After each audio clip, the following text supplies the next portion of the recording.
कि घर की वो 4 मर्यादा कौन सी है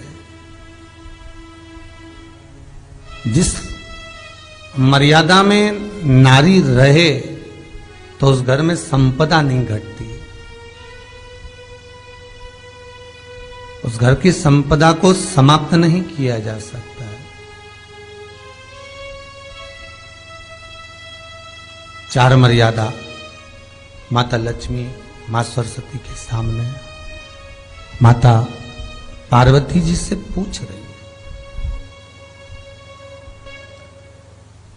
वो मर्यादा है कौन सी जिस मर्यादा के बल पर एक जो घर बसता है, घर जो बसाया जाता है, उस घर में सुख, सौभाग्य, संपदा, सत्ता, वैभव, प्रतिष्ठा, यश, कीर्ति, आरोग्यता, ये सब वहां रहे।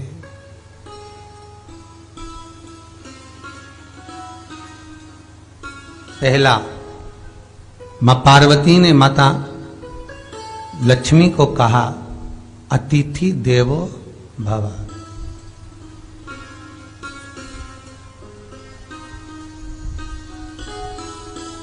हमारे दरवाजे पर जब कोई अतिथि आए, हमारे दरवाजे पर कोई मेहमान आए, तो हम उसका आदर करें। परिवार के लोग जो आदर कर रहे हैं वो अपनी जगह पर है, भाई आदर कर रहा है वो अपनी जगह पर है, जेठ आदर कर रहा है वो अपनी जगह पर है, देवर मान सम्मान दे रहा है वो अपनी जगह पर है।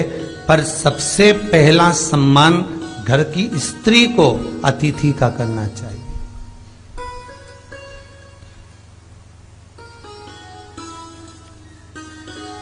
सास के मेहमान आ गए, पहचान वाले, बहुवन मालूम पड़े अपने कमरे में बैठी हुई है। मेहमानों ने आकर पूछ लिया, क्यों बहू नहीं दिख रही? बस आ रही होगी। सास गई, रसोई घर में से पानी लाकर पिला दिया। फिर मेहमानों ने पूछा, बहू नहीं दिख रही? बस आती होगी। 2 बार सास ने गिलास भी गिरा दिया कि एक आध तो आ जाओ रही ऊपर से, पर नहीं आई। जब सास ने चाय रख दी और चाय रखकर सास फिर लेकर आई, तो बहुओं के मन में आया, चलो सास ने चाय बना दी है, खुशबू ऊपर आ गई है, अब चलते हैं। और बहू फिर नीचे आई। जो मौसी आई थी, काकी आई थी, बुआ आई थी, चाची आई थी, उनको प्रणाम करा और अंदर जाकर चाय जो बनी थी उसको पिया।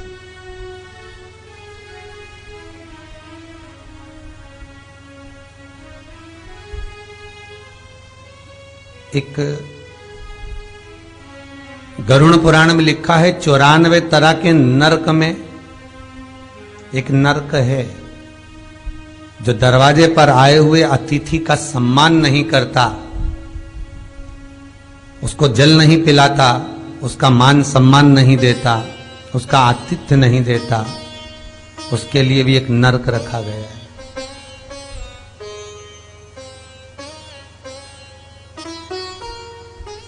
हजारों नरकों में एक नरक वो भी है जिसका हमने आतिथ्य ना करा हो। मेरा बहुओं से निवेदन है, सास के रिश्तेदार आए तो आप उनका भी आदर करिए, और आपके रिश्तेदार आए तो आप उनका भी आदर करिए। जेठानी के रिश्तेदार आए तो आप उनका भी आदर करिए, और देवरानी के रिश्तेदार आए तो आप उनका भी आदर करिए। आप किसी न किसी रूप में जो अतिथि आया है वो न जेठ का है, न देवर का है, न वो सास का है, अतिथि घर का है। किसी एक व्यक्ति का अतिथि नहीं है।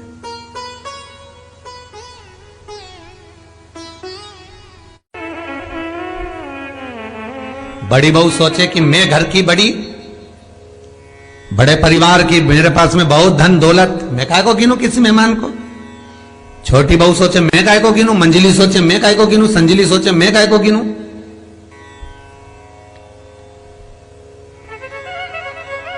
तुम्हारे माँ बाप आए, सास अगर तुम्हारे पिता से, तुम्हारी माता से बात ना करे, देवरानी बात ना करे, जेठानी बात ना करे, तो तुम्हें कैसा लगेगा कि तुम्हारे माँ बाप आए और किसी ने सम्मान नहीं करा, उसी तरह सास के रिश्तेदार आए, तुम सम्मान नहीं करोगी तो उसको कैसा लगेगा?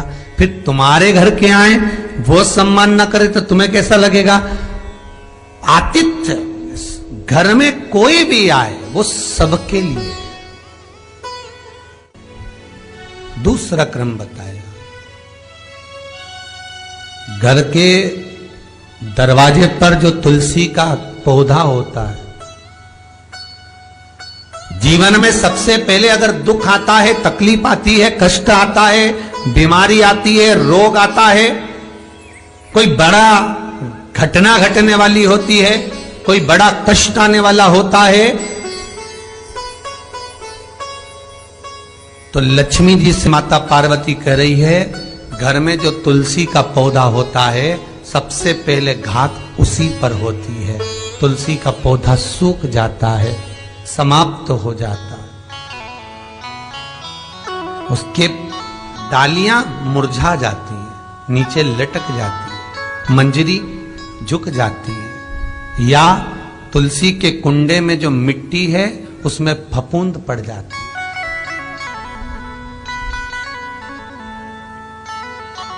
कितना सुंदर बात कही है महाराज। तुलसी के क्यारे में, पद्म पुराण, तुलसी के क्यारे में जो हम जल डालते हैं, वो जल हमने जब डाला और वो जल अगर नीचे गिर रहा है, उसका भी दोष वर्णन है महाराज, उसका भी दोष हमारे शास्त्रों में वर्णित किया गया। तुलसी के क्यारे में अगर जल डाल रहे हैं और वो जल जमीन पर बह रहा है, गिर रहा है, उसका भी दोष है। तुलसी के क्यारे में उतना ही जल दिया जाए जितनी मट्टी सोख ले, 2-4 8 बूंद पानी गिरे चल जाएगा। तुलसी के क्यारे में छिद्र रहता है, बूंद बूंद पानी टपक जाए वो चल जाएगा। पर तुमने तुलसी के क्यारे में जो जल भरा, लोटा भर भर के डाल दिया, और ऊपर से जो जल कुंडा भरा कर उलीच में से, अर्थात भराने के बाद जो नीचे गिर रहा है, वो दोषपूर्ण है महाराज, उसकी दोषता है।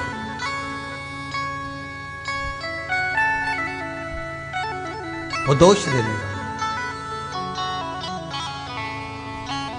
तो लक्ष्मी से माता पार्वती जी कह रही हैं कि दूसरा क्रम है घर में वैभव, लक्ष्मी, संपदा, प्रतिष्ठा, यश, आरोग्य को पाने के लिए तुलसी के क्यारे की आराधना, तुलसी के कुंड को नमन करना कर सकते।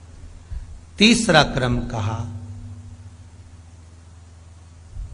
घर में चाहे नल लगा हो, चाहे आरओ का प्लांट लगाओ, पानी का घर में छोटा छोटा आरओ प्लांट लगा लेता है,